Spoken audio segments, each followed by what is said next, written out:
نحمده ونصلي على رسوله الكريم أما بعد فأعوذ بالله من الشيطان الرجيم بسم الله الرحمن الرحيم وإذ قلتم يا موسى لن نؤمن لك حتى نرى الله جهرة فأخذتكم الصاعقة وأنتم تنظرون ثم بعثناكم من بعد موتكم لعلكم تشكرون وظللنا عليكم الغمام وأنزلنا عليكم المن والسلوى كلوا من طيبات ما رزقناكم وما ظلمونا ولكن كانوا أنفسهم يظلمون وإذ قلنا ادخلوا هذه القرية فكلوا منها حيث شئتم رغدا وادخلوا الباب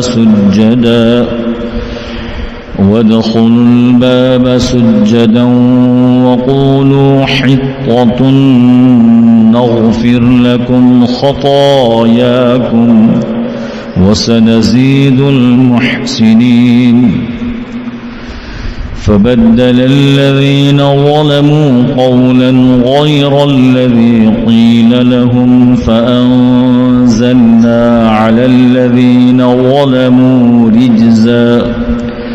رجزا من السماء بما كانوا يفسقون وإذ استسقى موسى لقومه فقلنا اضرب بعصاك الحجر فانفجرت منه 12 عينا قد علم كل أناس مشربهم كلوا واشربوا من رزق الله ولا تعثوا في الأرض مفسدين.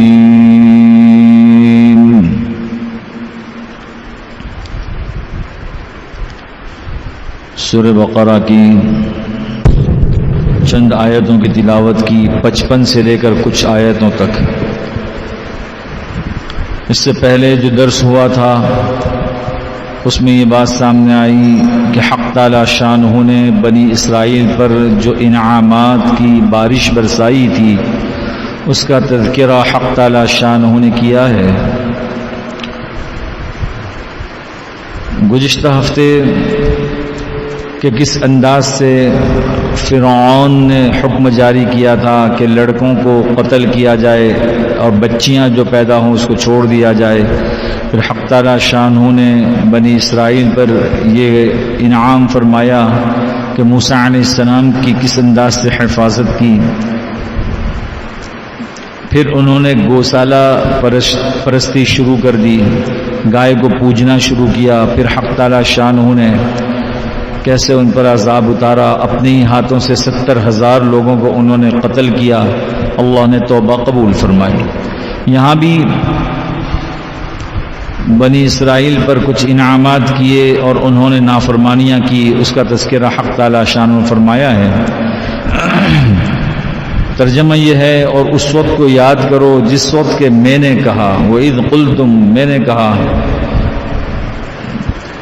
یا موسیٰ لن نؤمن لک حتی تری اللہ جہرا، حتی نری اللہ جہرا. بنی اسرائیل کہتے ہیں کہ ہم نے کہا موسیٰ علیہ السلام سے، اللہ تعالیٰ یوں فرماتے ہیں وَإِذْ قُلْتُمْ تم نے کہا، یعنی بنی اسرائیل نے کہا موسیٰ علیہ السلام سے کہ اے موسیٰ، جب 40 دن کوہ طور پر ہو کر کے موسیٰ علیہ السلام آئے اور ان کے سامنے کتاب رکھ دی ہے، توریت ہے، اس پر ایمان لاؤ،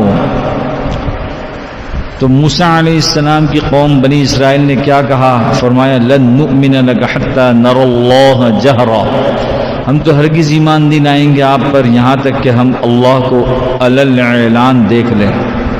جہرا یعنی ہم اللہ کو سامنے دیکھیں کہ یہ اللہ ہے اور اللہ ہمیں کہہ رہا ہے کہ یہ کتاب میں نے بھیجی ہے۔ چنانچہ فَأَخَذَتْكُمُ الصَّاعِقَةُ، تو تمہیں بجلی نے پکڑ لیا اور تم دیکھ رہے تھے۔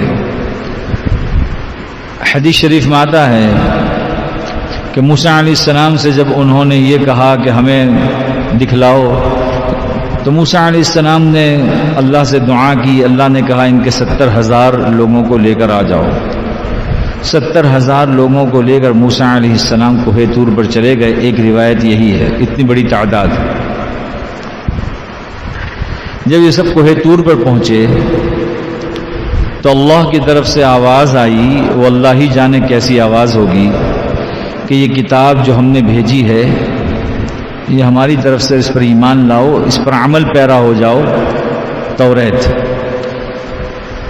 تو وہ سب کے سب کہنے لگے کہ ہم کیسے سمجھیں کہ یہ اللہ ہی کی آواز ہے، اللہ خود نظر آئے اور کہے۔ قرآن کریم میں کفار و مشرکین نے سورہ فرقان میں یہ تذکرہ موجود ہے کہ قرآن کریم کے متعلق کفار و مشرکین نے یہی کہا کہ یہ تو انسان ہے جو لے کر آئے، فرشتے لے کر آئے اور فرشتے آ کر یوں کہے یہ قرآن ہے اور اس پر ایمان لاؤ تو ہم ایمان لائیں گے، کفار و مشرکین نے کہا۔ تو اس کا جواب دیا گیا ہے کہ اگر فرشتے آتے تو پھر یہ کہتے کہ یہ تو انسان ہے، فرشتوں کو تو دیکھ نہیں سکتے نا، وہ تو انسان کی شکل میں آتے، پھر یہی اشکال پیدا ہوتا، یہ تو انسان ہے ہم کیسے مانیں؟ یہ حد درمی کی نشانی ہوا کرتی ہے۔ چنانچہ بنی اسرائیل نے بھی یہی کہا کہ ہم کیسے سمجھے کہ یہ آواز اللہ کی ہے، تو اللہ رب العزت نے ان پر عذاب اتارا۔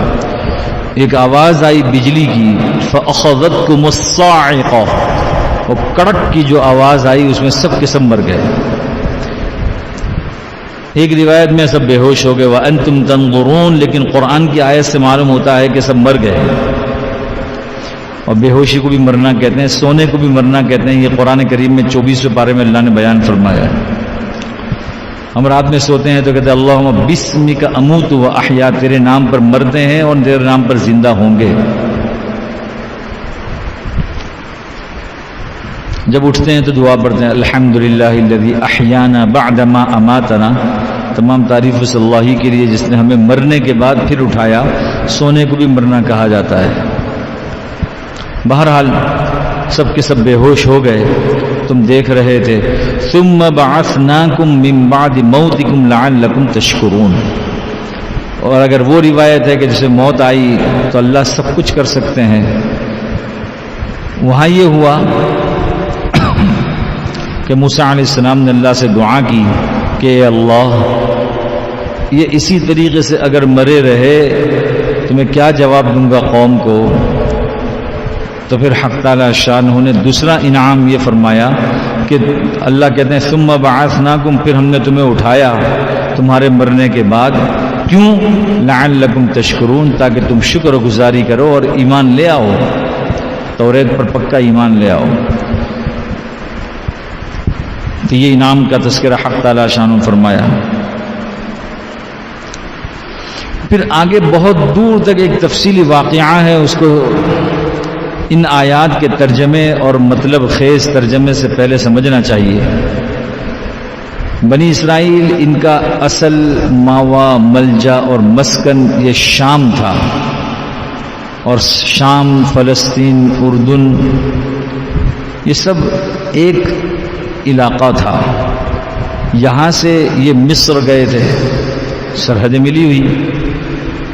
یہاں سے جب یہ مصر گئے تو ان کے علاقوں پر قوم عمالقہ نے قبضہ کر لیا، اور بڑے لمبے تڑنگے طاقتور قوم تھی، کافروں کی قوم تھی قوم عمالقہ۔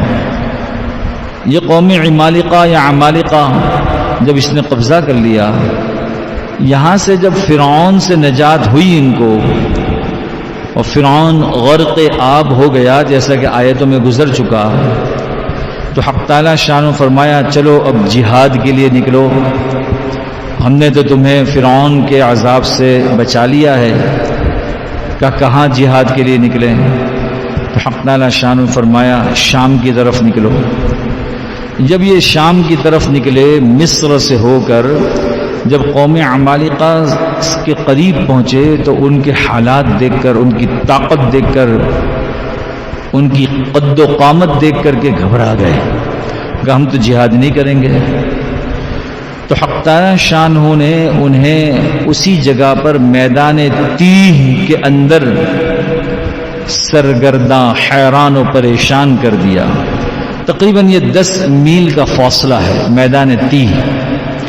تیہ بھی حیران، سرگرداں و پریشان کو کہا جاتا ہے۔ اس میدان کا نام ہی میدان تیہ پڑ گیا۔ جیسے کہ کربلا کہتے ہیں، کربلا تو فارسی لفظ ہے، کرب و بلا، کرب و بلا۔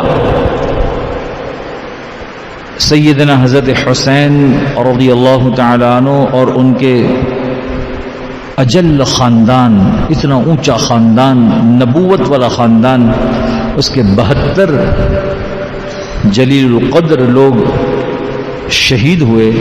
اس جگہ کو کرب و بلا کہنے لگے کہ یہ تو مصیبت بالائے مصیبت ہے، لہذا اس جگہ کا نام ہی کرب و بلا پڑ گیا، کربلا پڑ گیا۔ اسی طریقے سے چونکہ یہ بنی اسرائیل جہاد کی مخالفت کر کر کہ جہاد ہم نہیں کریں گے، تو اللہ نے انہیں اس میدان ہی میں گھیر کر کے رکھ دیا۔ اس میدان کا نام ہی میدان تیہ پڑ گیا۔ تقریباً 10 میل سے اوپر کا فاصلہ ہے، یہ ایک میدان، اسی میں یہ گھومتے رہے۔ تو اللہ نے میدان تیہ میں انہیں رکھ دیا کہ اب ادھر قوم عمالقہ ہے، قوم عمالقہ ہے، ادھر جاؤ جہاد کے لیے، کہا نہیں جائیں گے، کہ ہم پیچھے بھی جانے نہیں دیں گے۔ اللہ نے فرمایا ہم پیچھے بھی جانے نہیں دیں گے، دوبارہ مصر جہاں سے آئے ہو جہاد کے لیے جاؤ، نہیں جاؤ گے تو آگے بھی نہیں جاؤ گے تو پیچھے بھی جانے نہیں دیں گے، اب اسی جگہ ہے، گھومتے رہو میدان تیہ میں۔ بظاہر حقیقت یہ ہے کہ جہاد کے کا انکار کیا تو اللہ نے عذاب کے طور پر میدان میں انہیں کر دیا، نہ آسمان پر کچھ، نہ سائے کے لیے کوئی چیز، نہ کھانے پینے کے لیے کوئی چیز۔ موسیٰ علیہ السلام سے انہوں نے درخواست کی کہ ہمیں کھانے پینے کا تو کوئی کر دو، کوئی سائے کا تو کوئی کر دو۔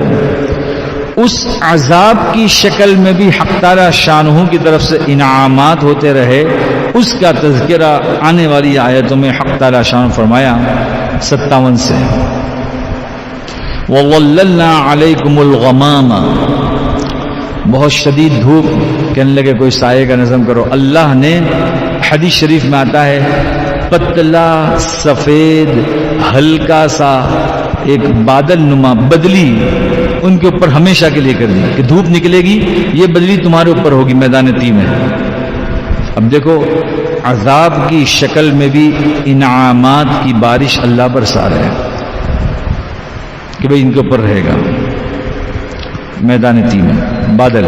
اسی کو کہا وَظَلَّلْنَا عَلَيْكُمُ الْغَمَامَ، ہم نے بدلی کو تم پر سائبان، سایہ فگن کر دیا۔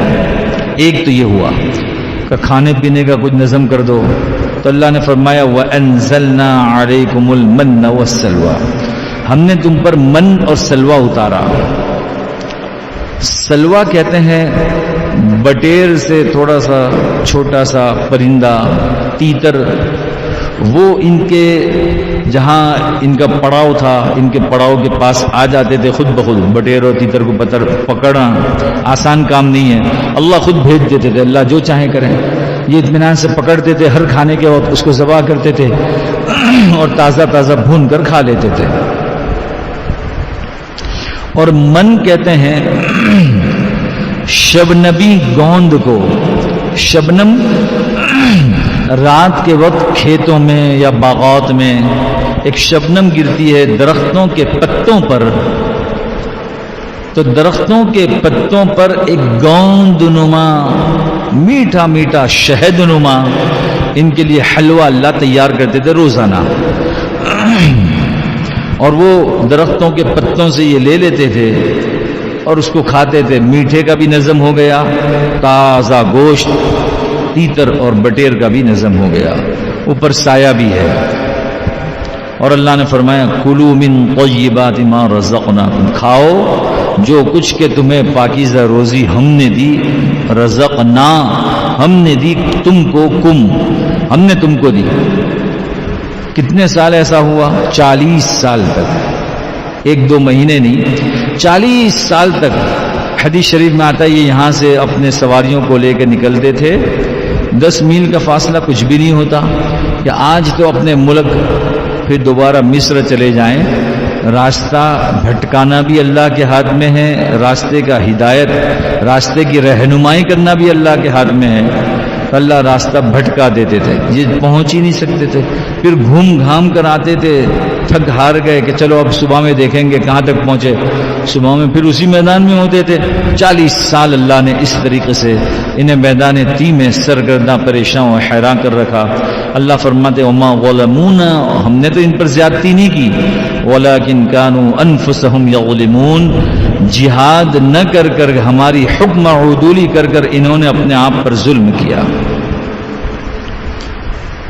اسی کے دوران شاہ عبد القادر رائے پوری رحمۃ اللہ علیہ اور دیگر احباب، دیگر مفسرین نے یہی لکھا ہے، اسی میدان تی کے اندر انہوں نے یوں کہا کہ کچھ ہمیں سہارا دیا جائے، کچھ آسانی کی جائے، تھوڑا سا موسم بدل جائے، کچھ خوراک ہم اچھی لیں۔ جس طریقے سے کوئی شخص جیل میں ہو، اور بعض ملکوں میں ایسا ہوتا ہے کہ جیل میں سال میں 2 مرتبہ پیرول پر چھوڑ دیا جاتا ہے، اکثر جیلوں میں بہت بڑا قیدی نہ ہوتا، کہتے اچھا چلو ٹھیک ہے 2 مرتبہ آپ کو چھٹی دی جاتی ہے، 15 دن اپنے گھر والوں کے ساتھ رہ کر آؤ، موسم بھی بدلے گا، کچھ کھانا پینا بھی بدلے گا، کچھ شرائط اس کی طے ہو جاتی ہے، فلاں چیز امانتاً ضمانتاً ہمارے پاس رکھ دو، فلاں 2 لوگ ضمانت کے طور پر ہمارے پاس ہو۔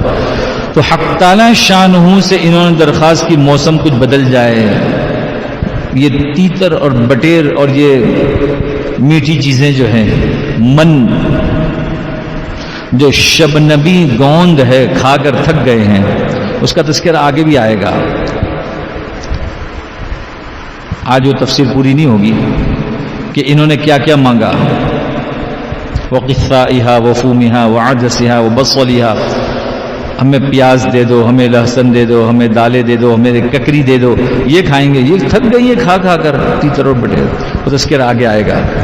اس سے پہلے یہ واقعہ ہوا، اس لیے مفسرین نے لکھا ہے یہ واقعہ میدان تی کے اندر ہی ہوا، موسم بدلنے کے لیے انہوں نے کہا کہ ہمیں کوئی ایک جگہ دے دو کہ وہاں ہم چلے جائیں، اس کا تذکرہ فرمایا وَإِذْ قُلْنَا، کہ جب تم نے یہ کہا کہ ہمیں اس بستی میں جانے دو کہ جہاں جا کر کے کچھ دن ہم ٹھہر جائیں، تو اللہ نے فرمایا ٹھیک ہے، اسی 10 میل کے احاطے میں کہ ٹھیک ہے اس جگہ پر چلے جاؤ، وہاں تھوڑا موسم اچھا ہے، وہاں چلے جاؤ۔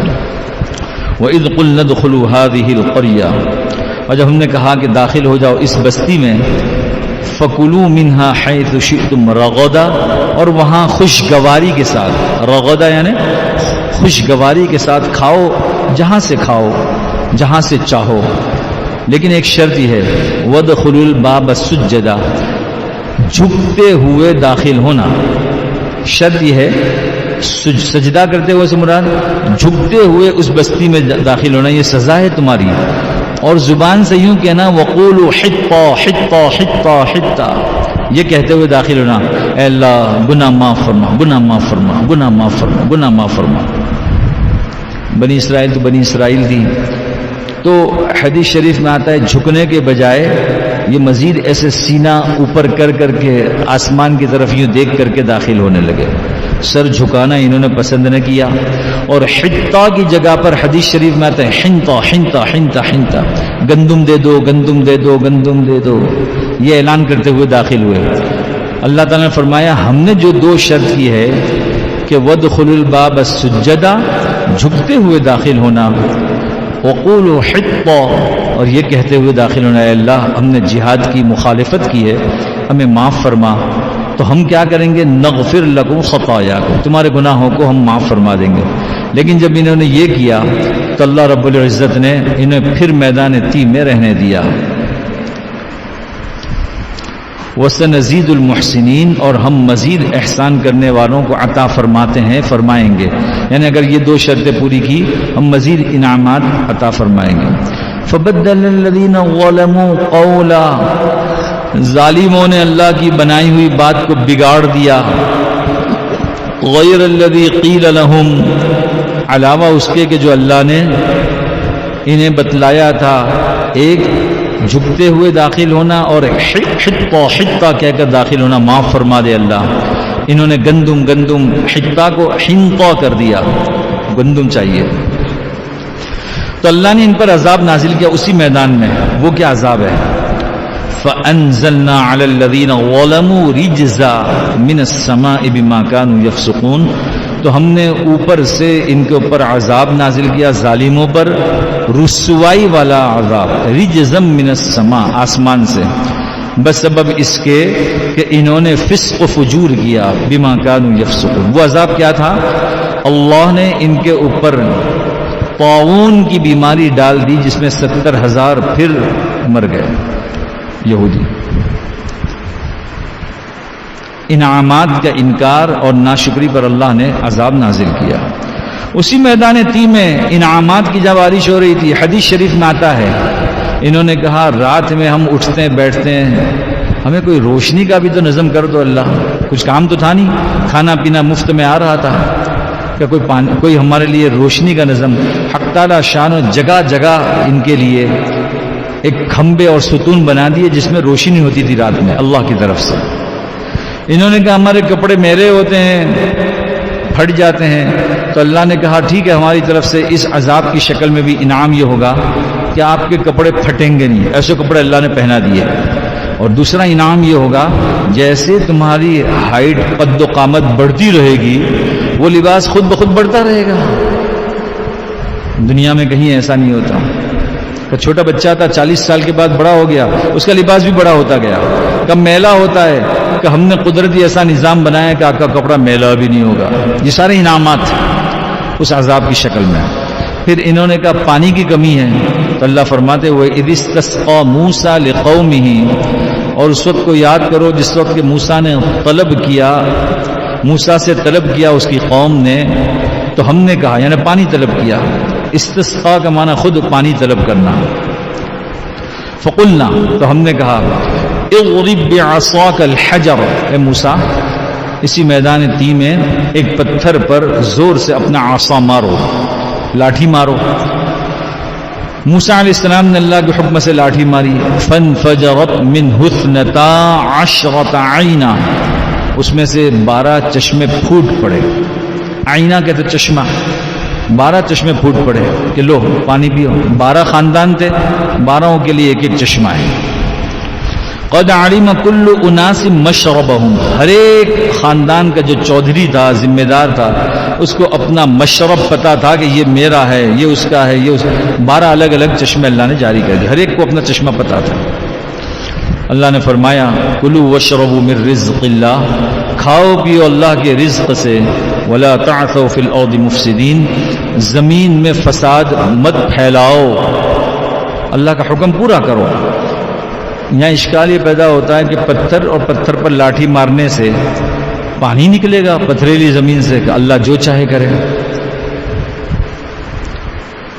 وہ علاقہ جو مکۃ المکرمہ میں جہاں اب حجر اسود کے نیچے سے زمزم کا چشمہ بہتا ہے، ایک ننا بچہ حضرت اسماعیل علیہ السلام کی ایڑی کے رگڑنے سے حق تعالی شانو پانی نکالیں، اور آج تک موٹر، بڑی موٹر کے ذریعے سے پانی نکالا جاتا ہے، مشین کے ذریعے سے، اور وہ پانی چشمے کی شکل میں ایسا پھوٹتا ہے، نہ آج تک کم ہوا نہ قیامت تک کم ہوگا، اور سارا عالم اس کا پانی پیتا ہے. اور ٹیسٹ کرنے پر معلوم ہوا ساری دنیا سے سب سے طاقتور پانی ہے. تو وہ اللہ اگر وہاں پتھر پر لاٹھی مارنے سے 12 چشمے نکال دیں، کیا حرج ہے؟ اللہ جو چاہے کرے. چنانچہ اللہ رب العزت نے 12 چشمے نکال دیے، بس کہ ولا تعثوا فی الارض مفسدین، زمین میں فساد مت پھیلاؤ. یہاں تک اللہ رب العزت نے ان کے ان انعامات کا تذکرہ فرمایا جو بنی اسرائیل پر حق تعالی شان کیے تھے. اس کے بعد پھر بنی اسرائیل نے جو مانگا کہ ہمیں تو یہ کھانا نہیں اب دوسرے کھانے چاہیے، اس کا تذکرہ حق تعالی شان آگے کیا ہے. اللہ ہم سب کو قرآن فہمی نصیب فرما دے. بسم اللہ الرحمن الرحیم. اللهم صل علی سیدنا محمد وعلی آل سیدنا محمد كما صليت على ابراہیم وعلى آل ابراہیم انك حمید مجید. اللهم إنا نسألك العفو والعافية في الدنيا والآخرة والمعافاة الدائمة. اللهم إنا نسألك تمام العافية ونسألك دوام العافية ونسألك الشكر على العافية. سبحان ربك رب العزة عما يصفون وسلام على المرسلين والحمد لله رب العالمين برحمتك يا رب.